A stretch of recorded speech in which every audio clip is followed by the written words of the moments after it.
नमस्कार मित्रों, स्वागत है मेरे YouTube चैनल श्वेत ज्ञान में, जहां मैं विभिन्न विषयों पर वीडियो बनाकर आपके सामने लाता हूं। विषय शुरू करने से पहले आपसे अनुरोध है, रिक्वेस्ट है कि इस चैनल को सब्सक्राइब कर लें और बेल आइकन को भी प्रेस कर लें ताकि हर नए वीडियो का नोटिफिकेशन आपको मिल जाए। तो चलिए विषय शुरू करते हैं। इस टॉपिक और विषय शुरू करने से पहले आपसे निवेदन करना चाहता हूं कि एक एक शब्द को बड़े सावधानी पूर्वक सुनिएगा, क्योंकि एक भी शब्द या वाक्य या सेंटेंस अगर आपने मिस कर दिया तो पूरा विषय समझने में कठिनाई होगी और श्राद्ध या पितृपक्ष जैसे विषय को आप अंधविश्वास या काल्पनिक बताकर संतुष्ट हो जाएंगे। इसीलिए एक एक शब्द को ध्यान से सुनते हुए इसके विज्ञान को समझने की चेष्टा कीजिएगा। मनुष्य योनि एकमात्र ऐसी योनि है जो बुद्धि प्रधान है। इस योनि में मनुष्य अपनी बुद्धि से ज्ञान प्राप्त कर स्वयं को ऊंचा उठा सकता है और स्वयं को नीचे गिरा भी सकता है। यह कर्म प्रधान देह है, जहाँ मनुष्य को कर्म करने की स्वतंत्रता है। बाकी के अन्य सभी देह या योनि केवल और केवल भोग प्रधान हैं। अन्य योनियों में कर्म करने की स्वतंत्रता नहीं है और इन योनियों में एकमात्र मनुष्य योनि में किए गए सभी अच्छे बुरे कर्मों को भोगवाया जाता है या फल दिया जाता है। अच्छे कर्मों से देवताओं की योनि अर्थात प्रकृति के विभिन्न शक्तियों को संचालित करने वाले अध्यक्ष भी बन सकते हैं और गलत या बुरे कर्मों से कुत्ता, बिल्ली, सूअर, गाय, मच्छर, वायरस इत्यादि की भी योनियां मिलती हैं, जहां आपके गलत कर्मों का फल भुगवाया जाता है।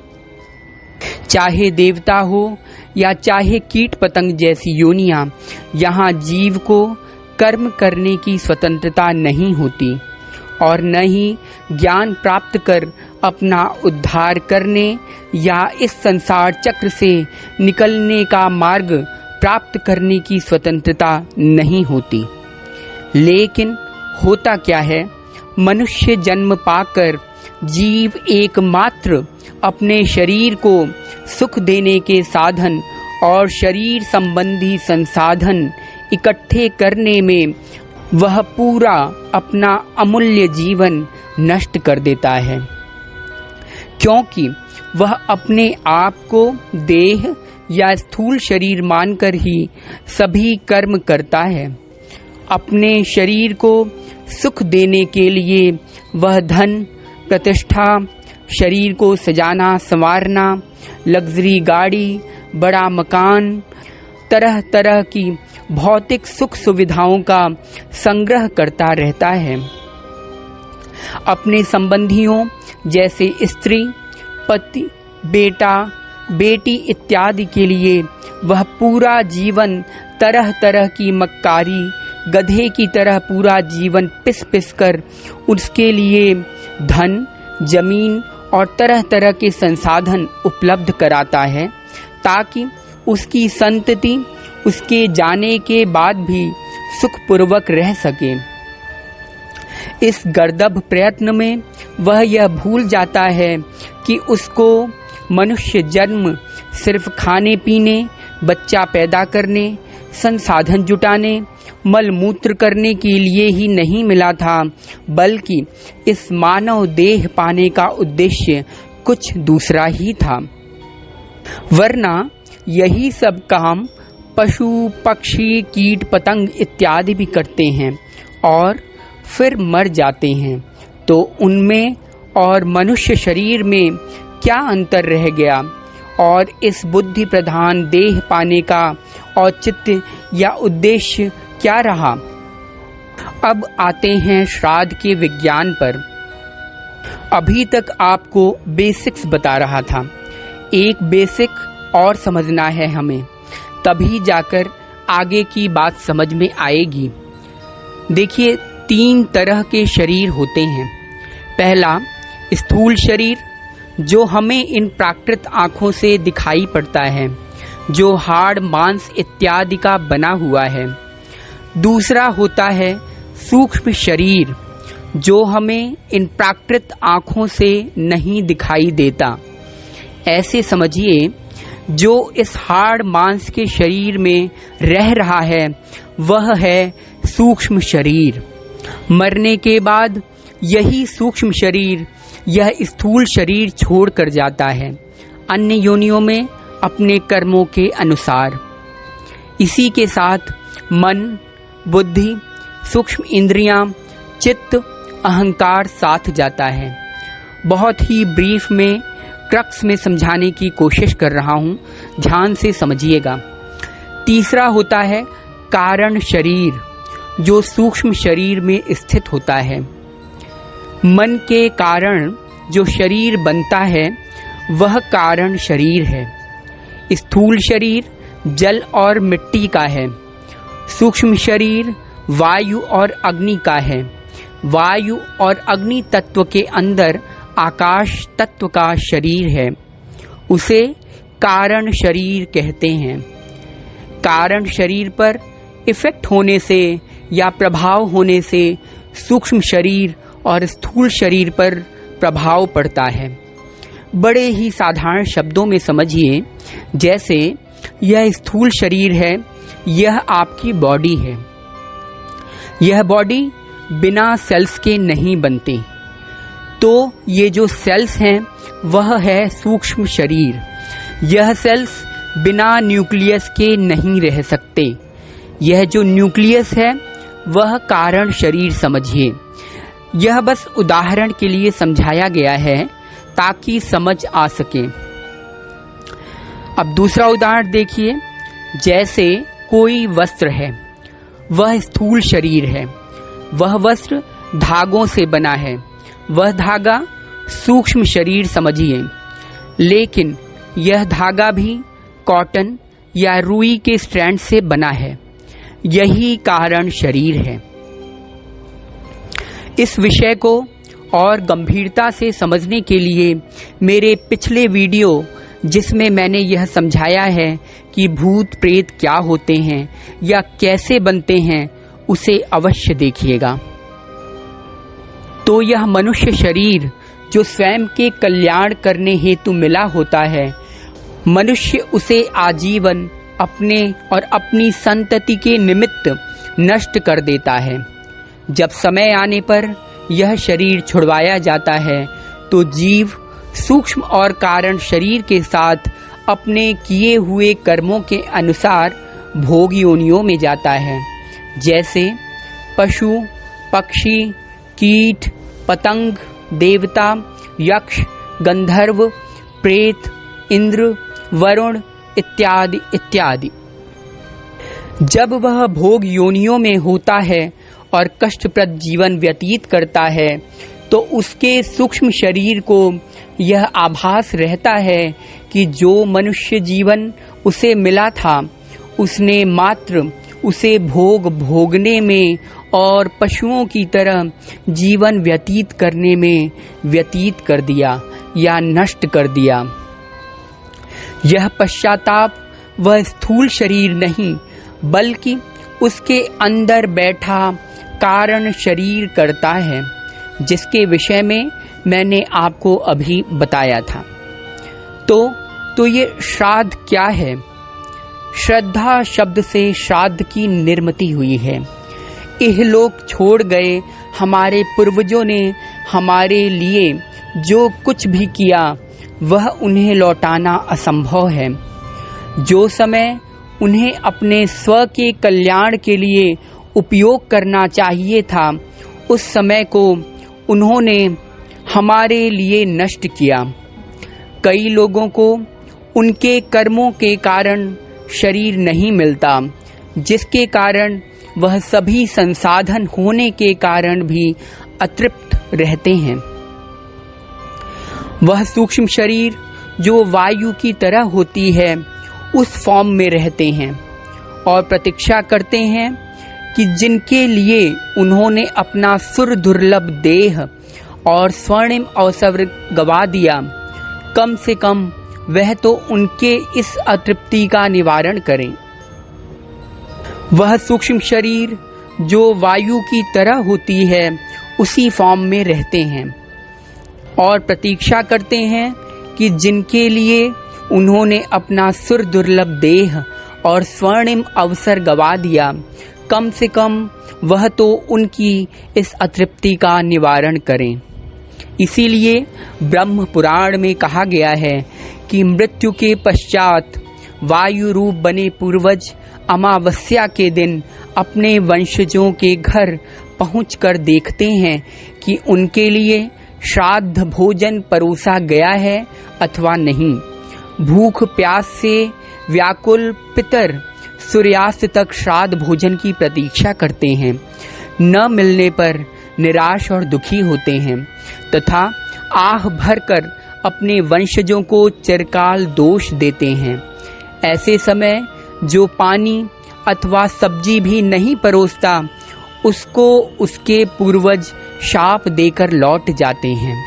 इसी को हम पितृदोष कहते हैं।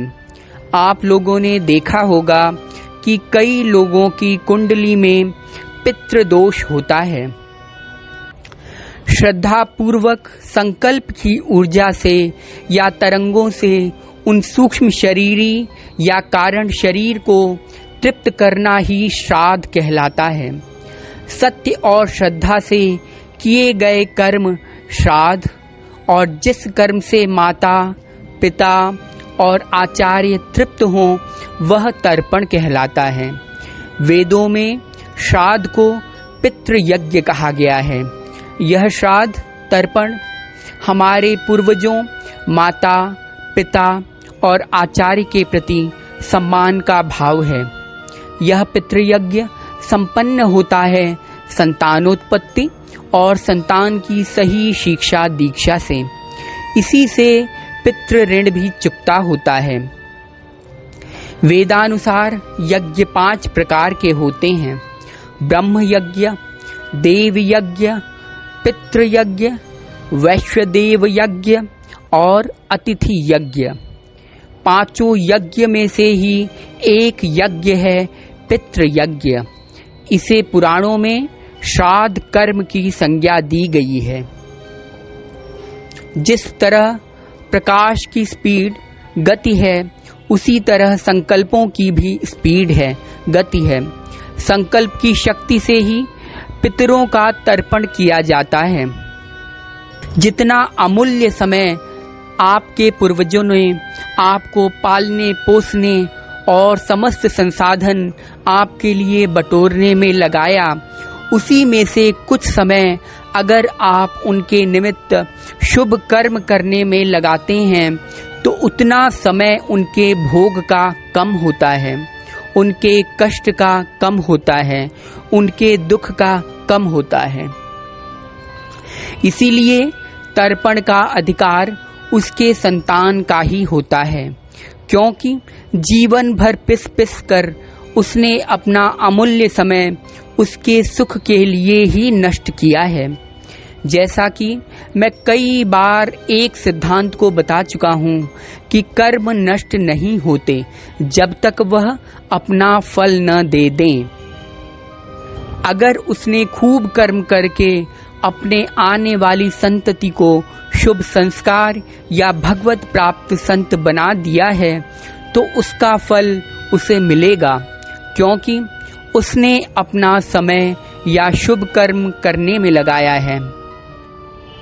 इसीलिए जब इन पितरों की तृप्ति नहीं होती तो वह दुखी होकर नेगेटिव एनर्जीज निकालते हैं कि जिसके लिए हम आजीवन मर गए, वह हमारी मुक्ति के लिए या जो कष्ट हमें इस सूक्ष्म शरीर में मिल रहा है उसके निवारण के लिए कोई उपाय नहीं कर रहा है। यही पितृदोष जेनेटिक बीमारियों या आनुवांशिक बीमारियों या अन्य शारीरिक, आर्थिक, मानसिक पीड़ाओं का कारण बनता है। अन्य योनियों में गए हुए जीव भी कारण शरीर द्वारा इन संकल्पित तर्पण को ग्रहण करते हैं जो वायु, जल और अग्नि के माध्यम से इन्हें दिया जाता है। इसीलिए छोटे बच्चे एवं सन्यासियों के लिए पिंडदान नहीं किया जाता, क्योंकि उनकी शरीर में आसक्ति नहीं होती, अर्थात उन्होंने अपने निमित्त या अपनी संतानों के निमित्त कोई कर्म नहीं किया होता है। पिंडदान उनके लिए किया जाता है जिन्हें सांसारिक विषयों में आसक्ति रहती है। व्यक्ति जब देह छोड़ता है तो जागृत, स्वप्न, सुषुप्ति की स्थिति अनुसार 3 दिन के भीतर वह पितृलोक चला जाता है। इसीलिए त्रैरात्रि मनाई जाती है। कुछ जीव 13 दिन में पितृलोक चले जाते हैं, इसीलिए त्रयोदशा कर्म किया जाता है, और कुछ 1.25 माह अर्थात 37वें या 40वें दिन, फिर 1 वर्ष पश्चात तर्पण किया जाता है। पितृलोक के बाद उन्हें पुनः धरती पर कर्मानुसार जन्म मिलता है, या वे ध्यान मार्गी अगर जीवे रही हों तो वे जन्म मरण के चक्र से मुक्त हो जाती हैं। यजुर्वेद में कहा गया है कि शरीर छोड़ने के पश्चात जिन्होंने तप ध्यान किया है वह ब्रह्मलोक चले जाते हैं, अर्थात ब्रह्मलीन हो जाते हैं। कुछ सत्कर्म करने वाले भक्तजन स्वर्ग चले जाते हैं, जो कि नश्वर है। स्वर्ग अर्थात वह देव बन जाते हैं, देवता बन जाते हैं। राक्षसी कर्म करने वाले कुछ प्रेत योनि में अनंत काल तक भटकते रहते हैं, और कुछ पुनः धरती पर जन्म ले लेते हैं। जन्म लेने वालों में भी जरूरी नहीं कि वह मनुष्य योनि में ही जन्म लें। इससे पूर्व यह सभी पितृलोक में रहते हैं और वहीं उनका न्याय होता है। वर्षा ऋतु के बाद प्रकृति इन अतृप्त तड़पते हुए जीवों पर दया करके इनको कुछ दिन प्रदान करती है, जिसमें यह अपने बच्चों या संतति द्वारा दिए गए दान, जल इत्यादि को ग्रहण कर सकते हैं। सूर्य की सहस्त्रों किरणों में जो सबसे प्रमुख है उसका नाम है अमा। उस अमा नामक प्रधान किरण के तेज से सूर्य त्रैलोक्य को प्रकाशमान करते हैं। उसी अमा में तिथि विशेष को चंद्र वस्य का भ्रमण होता है। तब उक्त किरण के माध्यम से चंद्रमा के ऊर्ध्वभाग से पितर धरती पर उतर आते हैं। इसीलिए श्राद्ध पक्ष की अमावस्या तिथि का महत्व भी है।